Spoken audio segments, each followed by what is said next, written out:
আজকের এই বিশেষ আলোচনায় আপনাদের স্বাগত। আমাদের হাতে একটা লেখা এসছে যা কুরআন নাজিলের পদ্ধতি নিয়ে একটা বেশ মৌলিক প্রশ্ন তুলেছে।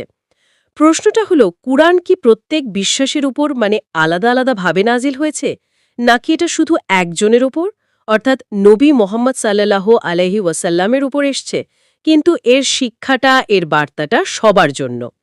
লেখাটাতে উসরলে সবার উপরেই নাজিল হয়েছে। আর এই যুক্তির পক্ষে তিনি দুটো আয়াতের কথা বলেছেন, লেখাটিতে বলা হয়েছে।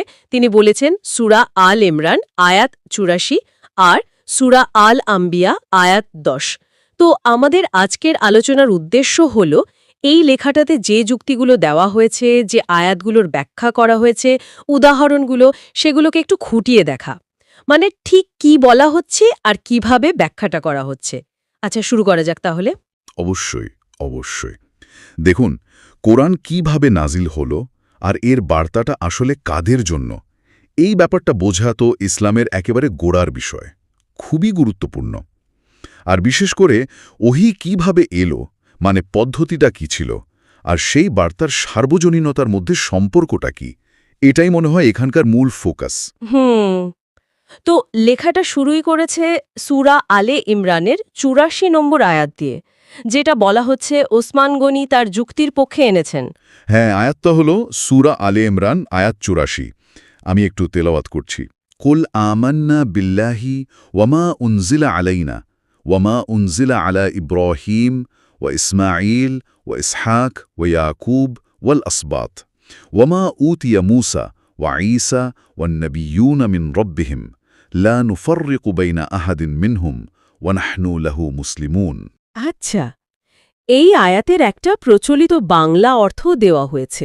সেটা হলো, বলুন, আমরা আল্লাহকে বিশ্বাস করি এবং যা আমাদের প্রতি নাজিল করা হয়েছে এবং যা ইব্রাহিম, ইসমাইল, ইসহাক, ইয়াকুব ও তার সন্তানদের প্রতি নাজিল করা হয়েছে এবং যা মূসা ও ঈসাকে দেয়া হয়েছে এবং যা অন্যান্য নবীদের প্রতি তাদের প্রতিপালকের পক্ষ থেকে দেয়া হয়েছে। আমরা তাদের মধ্যে কোনো পার্থক্য করি না এবং আমরা তারই কাছে আত্মসমর্পণকারী। এখন লেখাটাতে যে ব্যাখ্যাটা দেওয়া হয়েছে সেটা অনুযায়ী এই যে কথাটা আমাদের প্রতি নাজিল করা হয়েছে, আরবিতে উনজিলা আলাইনা, এটাই হচ্ছে বিতর্কের মূল জায়গাটা। লেখাটা বলছে এই যে আমাদের শব্দটা, এটা আসলে পুরো মুসলিম উম্মা বা বিশ্বাসী সম্প্রদায়কে বোঝাচ্ছে, যারা এই ঐশী বার্তার অনুসারী। কিন্তু আমাদের ওপর এই কথাটা শুনলে তো মনে হতে পারে যে এটা বুঝি প্রত্যেক ব্যক্তির ওপর আলাদাভাবে নাজিলের কথা বলছে। লেখাটা এই জায়গাটা কিভাবে ব্যাখ্যা করছে, এর সীমাবদ্ধতাটা কোথায় দেখাচ্ছে? ঠিক ঠিক, এই পয়েন্টটাই লেখাটাতে পরিষ্কার করার চেষ্টা করা হয়েছে। ব্যাখ্যাটা হলো, যদিও আয়াতে আমাদের বলা হয়েছে বিশ্বাসীদের সমষ্টি, এটা দিয়ে বোঝানো হচ্ছে যে এই কিতাবটা বা ওহীটা এই বিশ্বাসী সম্প্রদায়ের জন্য এসেছে, তাদের পথ দেখানোর জন্য। এর কিন্তু এই না যে ফেরেশতা জিবরাইল প্রত্যেক ব্যক্তির কাছে আলাদা করে ওহী নিয়ে এসেছেন, তা নয়, বরং ওহীটা নেমেছে শুধুমাত্র নবী মুহাম্মদ সাল্লাল্লাহু আলাইহি ওয়াসাল্লামের ওপর। কিন্তু যেহেতু এই বার্তাটা পুরো উম্মার জন্য প্রযোজ্য আর তারা এটার ওপর ঈমান এনেছে, বিশ্বাস করেছে, তাই আল্লাহ এখানে একসাথে করে সমষ্টিগতভাবে আমাদের প্রতি শব্দটা ব্যবহার করেছেন। এটা আসলে বার্তার মালিকানা বা প্রাসঙ্গিকতা নির্দেশ করছে, নাজিলের প্রক্রিয়াটা নয়। এই যেমন ধরুন আমরা বলি আমাদের সংবিধান, যদিও ওটা বানিয়েছে তো একটা নির্দিষ্ট কমিটি, তাই না? ও আচ্ছা আচ্ছা, বেশ ইন্টারেস্টিং ব্যাখ্যা তো। তার সম্বোধনটা হচ্ছে সমষ্টিগত, কিন্তু নাজিলের যে প্রক্রিয়া সেটা আসলে একক কেন্দ্রিক। এরপর লেখাটিতে সূরা আল আম্বিয়ার ১০ নম্বর আয়াত নিয়েও আলোচনা করা হয়েছে। দ্বিতীয় আয়াতটা হল সূরা আল আম্বিয়া আয়াত ১০। আয়াতটা হল, লাকাদ আনজালনা ইলাইকুম কিতাবান ফিহি যিকরুকুম আফালা তাআকিলুন। আর এর একটা বাংলা অর্থ দেওয়া আছে, আমি তো তোমাদের প্রতি এমন এক কিতাব নাজিল করেছি যেখানে তোমাদের জন্য রয়েছে উপদেশ, বা কেউ কেউ বলেন সম্মান বা স্মরণ। এখানেও দেখুন প্রায় একই রকম একটা ব্যাপার। এই যে তোমাদের প্রতি, আরবিতে ইলাইকুম এই শব্দটা ব্যবহার করা হয়েছে। লেখাটার ব্যাখ্যা অনুযায়ী এখানে তোমাদের বলতে প্রাথমিকভাবে হয়তো মক্কার কুরাইশদের বোঝানো হয়েছে, কিন্তু এরপরে এটা আসলে পুরো মানবজাতিকেই বোঝাচ্ছে, যাদের জন্য এই কিতাবটা পথ প্রদর্শক হিসেবে এসেছে। তাহলে এখানেও মূল যুক্তিটা একই থাকছে, মানে নাজিলের মাধ্যম একজনই, কিন্তু বার্তাটা সবার জন্য। একদম একদম ঠিক ধরেছেন। লেখাটার মূল সুরটা এটাই। কোরআন এসেছে নবী মোহাম্মদ সাল্লাল্লাহু আলাইহি সাল্লামের মাধ্যমে, কিন্তু এর ভেতরে যে উপদেশ, যেটাকে জিক্র বলা হচ্ছে বা সম্মান বা স্মরণীয় বাণী, সেটা সমস্ত মানবজাতির জন্য। লেখাটিতে আবার সেই আইন প্রণয়নের উদাহরণটা আনা হয়েছে, যেটা বেশ লাগসই। মানে আইন তো পাশ হয় সংসদে, নির্দিষ্ট কিছু লোক করেন, কিন্তু সেটা খাটে তো দেশের সব মানুষের উপর। আইন যেমন প্রত্যেক নাগরিকের বাড়ি বাড়ি গিয়ে আলাদাভাবে নাজিল হয় না, ঠিক তেমনি কোরআনও তো প্রত্যেক ব্যক্তির উপর আলাদাভাবে নাজিল হয়নি। নাজিলের ঘটনাটা ঘটেছে নবী সাল্লাল্লাহু আলাইহি সাল্লামের উপর, কিন্তু এর যে নির্দেশনা সেটা সবার জন্য। সুতরাং এই পর্যন্ত যে আলোচনা হলো, তার ভিত্তিতে লেখাটার মূল বক্তব্যটা তাহলে দাঁড়াচ্ছে, কোরআন আল্লাহর কাছ থেকে ওহির মাধ্যমে সরাসরি নাজিল হয়েছে কেবল একজনের উপর। তিনি হলেন আমাদের শেষ নবী মুহাম্মদ সাল্লাল্লাহু আলাইহি সাল্লাম। কিন্তু এর শিক্ষা, এর হেদায়েত, এর বিধান, এগুলো সব মানুষের জন্য, সর্বজনীন এবং সর্বকালীন। মানে কিয়ামত পর্যন্ত যত মানুষ আসবে সবার জন্য প্রযোজ্য। সবগুলো নিয়ে হয়তো কথা বললে একটু বেশি সময় লাগবে, কিন্তু কয়েকটা প্রধান উদাহরণ যদি একটু বলেন, তাহলে হয়তো বিষয়টা বুঝতে আরও সুবিধা হবে। হ্যাঁ, কয়েকটা উদাহরণ দেওয়া যেতে পারে। যেমন ধরুন 1 নম্বর, সংবিধানের কথাটাই আবার বলি। একটা দেশের সংবিধান তৈরি করে কারা? গণপরিষদ বা সংসদ। কিন্তু সেই সংবিধানের আইন কানুন মেনে চলতে হয় কাকে? দেশের প্রত্যেকটা নাগরিককে। সংবিধানটা কিন্তু প্রতিটি নাগরিকের উপর আলাদা করে নাজিল হয় না। আরেকটা ধরুন, ডাক্তারের প্রেসক্রিপশন।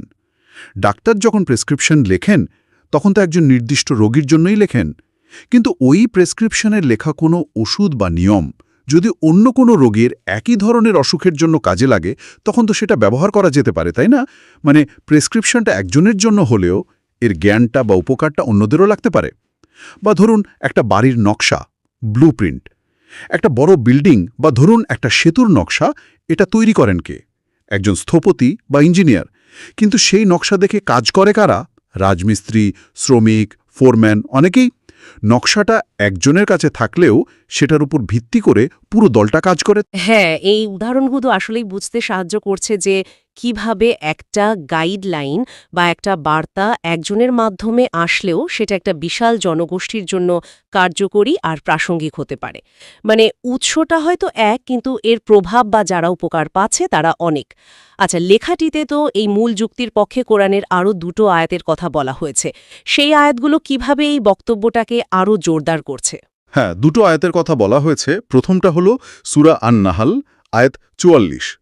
আয়াতটা এরকম: বিল বাইয়িনাতি ওয়াজ-জুবুরি ওয়া আনজালনা ইলাইকা যিকরা লিতুবাইয়িনা লিন-নাসি মা নুজ্জিলা ইলাইহিম ওয়া লাআল্লাহুম ইয়াতাফাক্কারুন। আর এর অর্থ বলা হয়েছে, তাদের পাঠিয়েছিলাম স্পষ্ট প্রমাণ আর কিতাব সহ, আর আমি আপনার প্রতি এই স্মরণিকা অর্থাৎ কোরআন নাজিল করেছি, যাতে আপনি মানুষের কাছে সেটা স্পষ্টভাবে ব্যাখ্যা করে দেন যা তাদের প্রতি নাজিল করা হয়েছে, আর যাতে তারা চিন্তা ভাবনা করে। মানে টু ইউ সিঙ্গুলার, স্মরণিকা আজ-যিকরা বা কোরআন নাজিল করেছি। এখানে সরাসরি নবী মোহাম্মদ সাল্লাল্লাহু আলাইহি সাল্লামকেই সম্বোধন করা হচ্ছে। এরপর বলা হচ্ছে তার দায়িত্বটা কি, যাতে আপনি মানুষের কাছে তা সুস্পষ্টভাবে ব্যাখ্যা করেন। লিতুবাইয়িনা লিন-নাস, যা তাদের প্রতি নাজিল করা হয়েছে। মা নুজিলা ইলাইহিম। তাহলে এখানে যে বলা হলো তাদের প্রতি নাজিল করা হয়েছে, এটার মানে কি দাঁড়াচ্ছে যদি সরাসরি তাদের উপর নাজিল না হয়ে থাকে? এই জায়গাটাই লেখাটার ব্যাখ্যায় গুরুত্বপূর্ণ। তাদের প্রতি নাজিল করা হয়েছে মানে হলো সেই বার্তা বা বিধান যা তাদের কল্যাণের জন্য, তাদের পথ দেখানোর জন্য পাঠানো হয়েছে। কিন্তু পাঠানো হয়েছে কার মাধ্যমে? নবী সাল্লাল্লাহু আলাইহি সাল্লামের মাধ্যমে। আয়াতটা নিজেই কিন্তু ওহী যিনি গ্রহণ করছেন অর্থাৎ নবী, এবং যাদের জন্য বার্তাটা এসেছে অর্থাৎ মানুষ, এই দুয়ের মধ্যে একটা পরিষ্কার পার্থক্য দেখিয়ে দিচ্ছে। যদি সবার ওপর আলাদা আলাদাভাবে নাজিল হতো, তাহলে তো নবীর আবার সেটা ব্যাখ্যা করার দরকার হতো না, তাই না? ঠিক, যুক্তিটা বেশ স্পষ্ট। আচ্ছা, দ্বিতীয় যে আয়াতটার কথা বলা হয়েছে সেটা হলো সূরা হেজের আয়াত 9। আয়াতটা হলো ইন্না নাহনু নাজ্জালনা যিকরা ওয়া ইন্না লাহু লাহাফিদুন। আর এর অর্থ? নিশ্চয় আমি এই উপদেশ কোরআন নাজিল করেছি এবং আমি নিজেই এর সংরক্ষক। এই আয়াতের ব্যাখ্যায় লেখাটিতে বলা হচ্ছে যে আল্লাহ এখানে দুটো কথা বলছেন। এক, তিনি কোরআন নাজিল করেছেন, আর 2 তিনি নিজেই এর হেফাজত করবেন, সংরক্ষণ করবেন। তো নাজিলের যে কাজটা সেটা নবী মোহাম্মদ সাল্লাল্লাহু আলাইহি ওয়াসাল্লামের উপর সম্পন্ন হয়েছে, শেষ হয়েছে। আর আল্লাহর এই যে সংরক্ষণ করার প্রতিশ্রুতি, এটাই প্রমাণ করে যে মূল বার্তাটা অবিকৃত থাকবে এবং কিয়ামত পর্যন্ত মানুষের কাছে পৌঁছাবে। যদি এটা প্রত্যেকের উপর আলাদাভাবে নাজিল হতো তাহলে হয়তো এইভাবে কেন্দ্রীয়ভাবে এটাকে সংরক্ষণ করার প্রতিশ্রুতির দরকার হতো না। এটাও কিন্তু পরোক্ষভাবে ইঙ্গিত দিচ্ছে যে নাজিলের উৎসটা একক, নবী সাল্লাল্লাহু আলাইহি ওয়াসাল্লামের উপর, কিন্তু এর প্রভাব আর স্থায়িত্বটা সার্বজনীন এবং সংরক্ষিত। আচ্ছা, তাহলে সব মিলিয়ে লেখাটা শেষ পর্যন্ত কোন সিদ্ধান্তে এলো?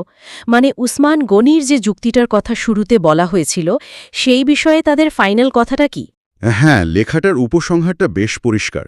সেখানে বলা হয়েছে যে কোরআন প্রতিটি ব্যক্তির ওপর আলাদাভাবে নাজিল হয়েছে, এই ধারণাটা আসলে একটা ভুল বোঝাবুঝি, যেটা হয়তো আয়াতগুলোর শাব্দিক অর্থের ওপর ভিত্তি করে তৈরি হতে পারে। লেখাটার সিদ্ধান্ত হল কোরআন ওহির মাধ্যমে সরাসরি এবং বিশেষভাবে কেবল নবী মোহাম্মদ সাল্লাল্লাহু আলাইহি ওয়াসাল্লামের ওপরেই অবতীর্ণ হয়েছে।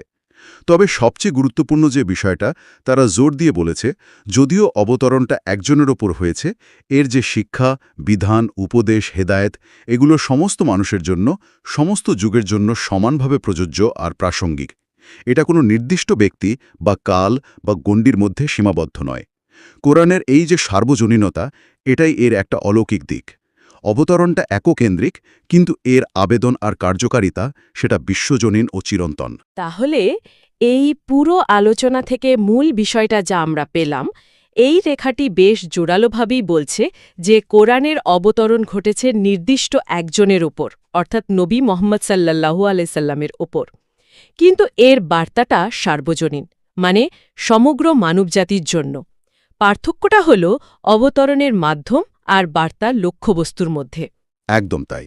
মূল পার্থক্যটা হল ওহী গ্রহণকারী, রিসিপিয়েন্ট অফ রেভেলেশন, যিনি হলেন নবী সাল্লাল্লাহু আলাইহি ওয়াসাল্লাম, এবং বার্তার উদ্দিষ্ট জনগোষ্ঠী, target audience of the message, যারা হল সমগ্র মানবজাতি। এই দুয়ের মধ্যে কোরআন নবী সাল্লাল্লাহু আলাইহি ওয়াসাল্লামের উপর নাজিল হয়েছে একটা মাধ্যম হিসাবে, কিন্তু এটা এসছে সব মানুষের জন্য পথ প্রদর্শক হিসাবে। এই আলোচনাটা শেষে আমার মনে একটা প্রশ্ন আসছে, হয়তো শ্রোতাদের মনেও আসতে পারে। কোনো একটা ধর্মগ্রন্থের অবতরণের প্রকৃতি বা পদ্ধতি নিয়ে আমাদের যে বোঝাপড়া, মানে এটা কি সরাসরি আমার উপর এসেছে নাকি একজন নবীর মাধ্যমে সবার জন্য এসেছে, এই ধারণাটা আসলে সেই ধর্মগ্রন্থের বার্তাটাকে গ্রহণ করা, বোঝা এবং সেটা অনুসরণ করার প্রক্রিয়াকে কিভাবে প্রভাবিত করতে পারে। যেমন ধরুন, কেউ যদি মনে করে কিতাবটি সরাসরি তারই উপর নাজিল হয়েছে, সে হয়তো তার ব্যক্তিগত উপলব্ধি বা ব্যাখ্যার উপর অনেক বেশি জোর দেবে, তাই না? দিতে পারে। আবার অন্যদিকে যদি মনে করা হয় যে না, এটা নবীর সাল্লাল্লাহু আলাইহি ওয়াসাল্লামের মাধ্যমে পুরো উম্মার জন্য এসেছে, তখন হয়তো সম্মিলিত প্রজ্ঞা, মানে স্কলারদের মতামত, ঐতিহ্যবাহী ব্যাখ্যা, এগুলোর উপর নির্ভরতাটা বাড়বে। এটা নিঃসন্দেহে আরও একটু গভীরভাবে ভাবার মতো একটা বিষয়। আজকের মতো আমাদের এই আলোচনা আমরা এখানেই শেষ করছি।